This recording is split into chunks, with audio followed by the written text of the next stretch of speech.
Hi guys, this is Shilpa Mittal and this video is for 10th class student. हमने अपना 13 chapter part 13 surface area and volume start कर दिया है। That means पृष्ठीय क्षेत्रफल एंड आयतन।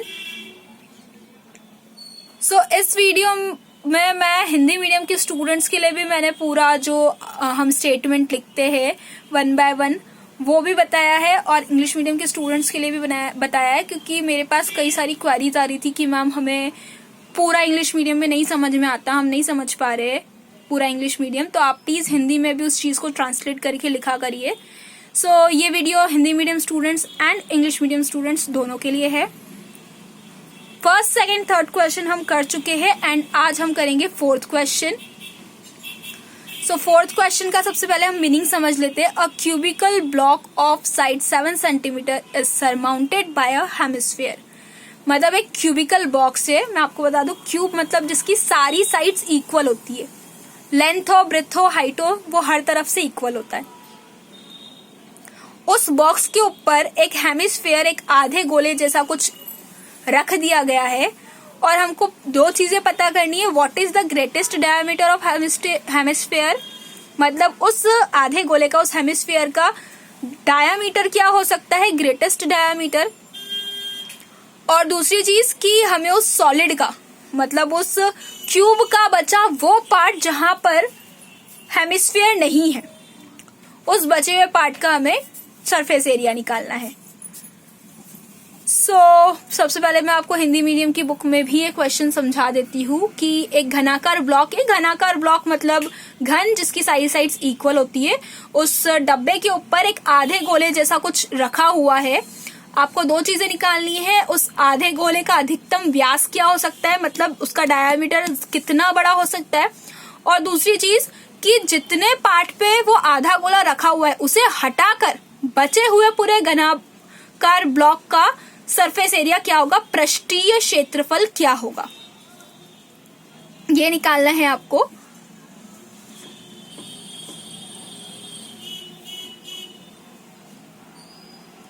अब हम पहले इसका डायग्राम देख लेते हैं। ये देखिए, आपको बोला गया था कि जो आपका एक क्यूब बना हुआ है ये सब तरफ से 7 सेंटीमीटर है, मतलब लेंथ 7 सेंटीमीटर, ब्रेथ भी 7 सेंटीमीटर, हाइट भी 7 सेंटीमीटर, ये सब तरफ से 7 सेंटीमीटर का है। तो इट इज सो कॉमन, ये बहुत सामान्य सी बात है कि अगर इस डब्बे की लेंथ और विड्थ ही सिर्फ 7 सेंटीमीटर है, तो जो भी हेमिस्फीयर इसके ऊपर रखा है, जो भी आधे गोले जैसी कोई आकृति इसके ऊपर रखी है, उसका व्यास, उसका डायामीटर इस डब्बे से बड़ा तो हो नहीं सकता। तो अगर डब्बा ही 7 सेंटीमीटर का है, लेंथ के हिसाब से, लंबाई के हिसाब से भी, और चौड़ाई के हिसाब से भी, और ऊंचाई के हिसाब से भी, तो 7 सेंटीमीटर से ज्यादा व्यास वाले आधे गोले को या 7 सेंटीमीटर से ज्यादा डायमीटर वाले हेमिस्फीयर को आप इस डब्बे के ऊपर नहीं रख सकते, कॉर्नर्स बाहर निकलने लगेंगे। ये बहुत जेन्युइन सी चीज थी, तो हम अपने क्वेश्चन में गिवन कंडीशंस में बता सकते हैं। आप देख सकते हैं मैंने हर एक लाइन का ट्रांसलेशन लिखा है। अकॉर्डिंग टू क्वेश्चन को हिंदी में हम लिखेंगे दिए हुए अनुसार, मतलब जो क्वेश्चन में हमें चीजें दे रखी उसके हिसाब से। इस घनाकार ब्लॉक का की जो भुजा है वो कितने सेंटीमीटर की, 7 सेंटीमीटर की, मैंने दोनों जगह लिखा है। Side of cubical box 7 centimetre and घनाकार ब्लॉक की भुजा 7 सेंटीमीटर। और जैसा कि मैंने आपको बताया कि बहुत ही जेन्युइन सी चीज है कि अगर डब्बा ही 7 सेंटीमीटर का है तो ज्यादा से ज्यादा व्यास भी हेमिस्फीयर का या आधे गोले का 7 सेंटीमीटर होगा, उससे बाहर तो निकल नहीं सकता वो। तो हमने ये मान लिया कि उस हेमिस्फीयर का जो ग्रेटेस्ट डायमीटर पॉसिबल हो सकता है वो है 7 सेंटीमीटर, मतलब उस आधे गोले का जो अधिकतम व्यास हो सकता है वो उस डब्बे की लेंथ और विड्थ, लंबाई और चौड़ाई के बराबर ही होगा, 7 सेंटीमीटर, उससे ज्यादा होना पॉसिबल नहीं है। अब आपको पता है हेमिस्फीयर अर्ध गोले की बात करें तो जहां गोले की बात आ जाती है वहां हमें रेडियस निकालना कंपलसरी हो जाता है, त्रिज्या निकालना जरूरी हो जाता है। तो रेडियस या त्रिज्या निकालने का जो सूत्र या फॉर्मूला है उसे हम बोलते हैं डायमीटर अपॉन में 2। जो भी आपका व्यास निकला है उसको अगर आप आधा कर देंगे तो आपको त्रिज्या या इंग्लिश में कहेंगे तो रेडियस पता चल जाएगी। सो हमारी जो व्यास था या हमारा जो डायामीटर था वो हमने 7 सेंटीमीटर फाइंड आउट किया है।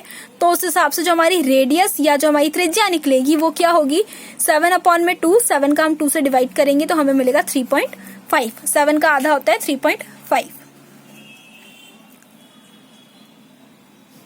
ये हमने रेडियस निकाली है क्योंकि हमको दूसरी चीज हमारे क्वेश्चन में ये पूछी गई है कि ये जो आपको डायग्राम दिख रहा है तो इस डायग्राम का आपको एरिया निकालना है। अब फॉर एन एग्जाम्पल मैं आपको ये डायग्राम एक बार रफली बना के बताती हूँ कि हमें किस तरह की चीज का एरिया निकालना है। I'm सॉरी, थोड़ा सा डायग्राम गलत बन गया, मैं आपको यहाँ बनाकर बताती हूँ।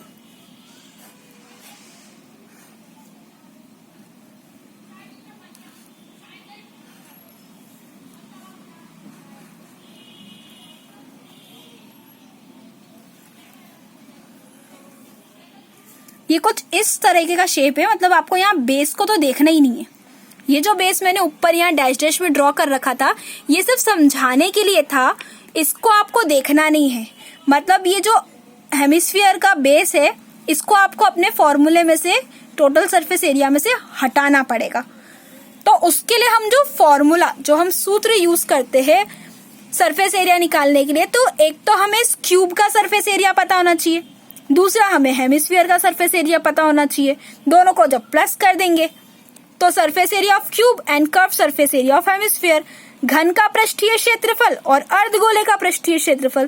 पर जैसा कि मैंने बताया कि आपको इस बेस को काउंट नहीं करना है, हम इस बेस को इसलिए काउंट नहीं कर रहे क्योंकि ऑलरेडी हम क्यूब के पृष्ठीय क्षेत्रफल में, घनाकार के पृष्ठीय क्षेत्रफल में उस बेस का यूज कर रहे हैं, तो हमें दो बार काउंटिंग नहीं करनी है।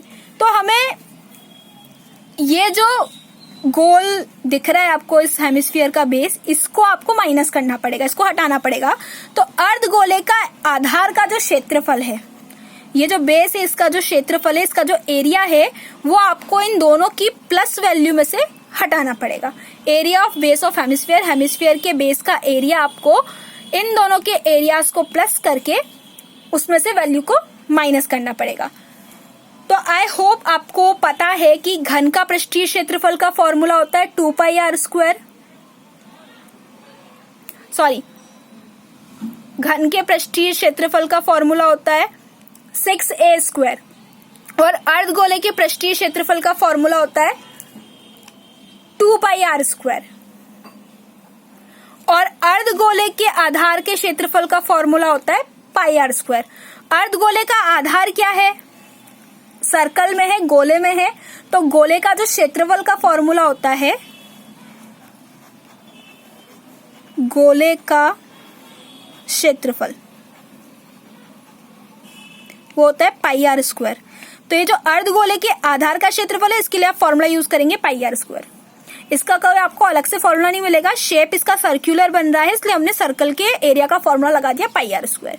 सो ये जो क्वेश्चन ये बहुत बड़ा है, मैंने आपका फर्स्ट पार्ट इसका थोड़ा सा बड़ा कर दिया है और सेकेंड पार्ट में हम सिर्फ कैलकुलेशन देखेंगे। सो फर्स्ट पार्ट में अगर आपको डायग्राम से रिलेटेड, फॉर्मूले से रिलेटेड कोई भी प्रॉब्लम हो तो आप मुझसे कमेंट सेक्शन में कमेंट करके पूछ सकते हैं।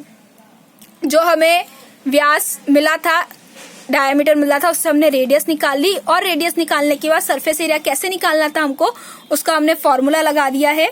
घन और अर्धगोले दोनों का पृष्ठीय क्षेत्रफल प्लस होगा और अर्धगोले के आधार का क्षेत्रफल माइनस होगा। एरिया क्यूब और हेमिस्फीयर का surface area, curve surface area plus होगा और हेमिस्फीयर के एरिया का बेस माइनस होगा। सो सेकेंड पार्ट में हम देखेंगे कि इनका कैलकुलेशन कैसे होगा। फर्स्ट पार्ट में आपको फॉर्मूले से रिलेटेड या डायग्राम से रिलेटेड कोई भी प्रॉब्लम हो तो आप मुझसे कमेंट सेक्शन में कमेंट करके पूछ सकते हैं। Thank you.